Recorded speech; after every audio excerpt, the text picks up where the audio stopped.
It's 9 p.m. The phone lights up.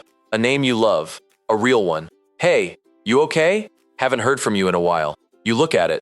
The whole reply forms in your head. You even like this person. Then you set the phone face down. Tomorrow, you tell yourself. Tomorrow doesn't come. Not for them. Not for the next 3. Not for the muted group chat. The friend who stopped trying. Or the one who's still, weirdly, trying. One day you went quiet. No fight. No goodbye. You didn't storm off. You dimmed. Like a screen going to sleep.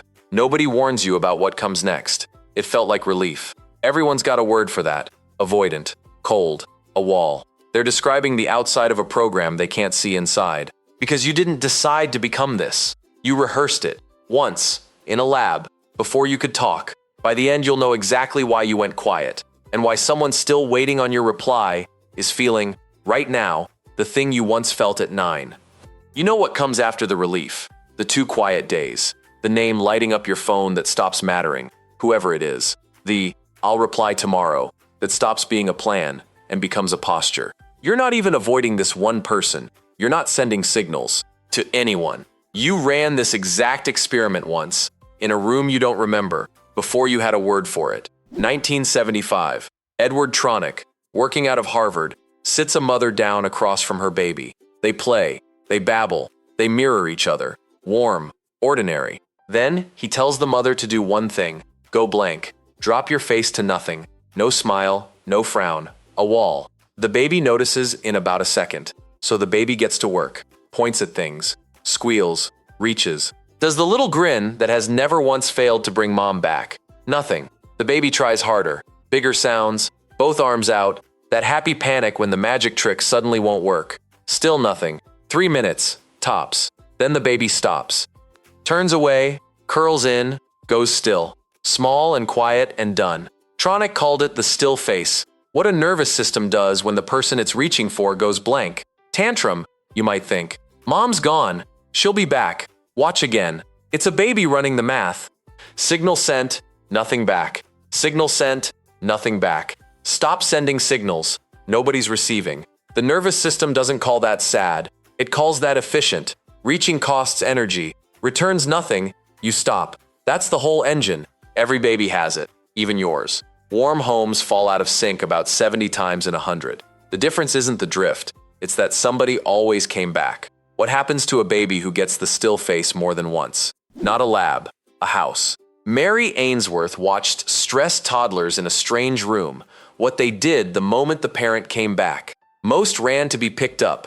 23 out of 100 didn't. They turned to a toy instead of the door. Stayed cool. Face flat. Zero reach. For years, people read that as, this kid doesn't need anyone.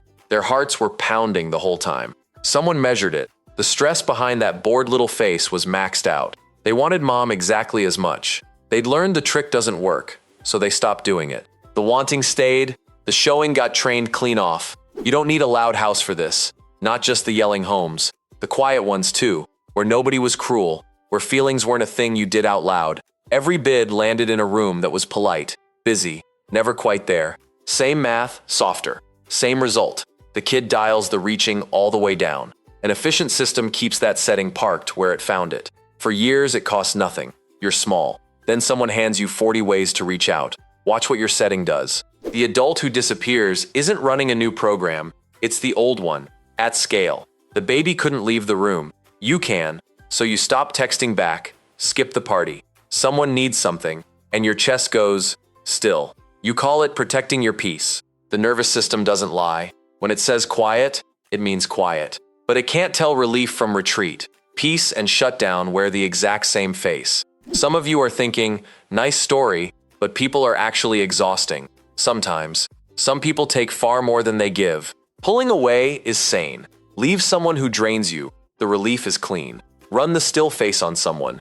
It comes back flat, hollow, weightless. Then hours later, a small ache with no name. Disappearing isn't cold. The caring didn't go anywhere. You learn to file it as a cost that never paid back. A system that efficient doesn't reopen the ledger on its own. You're not broken. You're optimized. For a room that stopped answering a long time ago. Next time someone needs something from you and your chest goes still, worth asking which kind of quiet that is. Somewhere right now, there's a phone lighting up with your name on it. someone reaching, doing the little grin, trying the trick, and you've gone blank across the table from them. You spent your whole life reaching into a still face. Now you're the still face. Once you can see the wall, you get to choose whether to be it. If this landed, watch, if you can't ask for help, you probably grew up too fast next. Same kid, different door.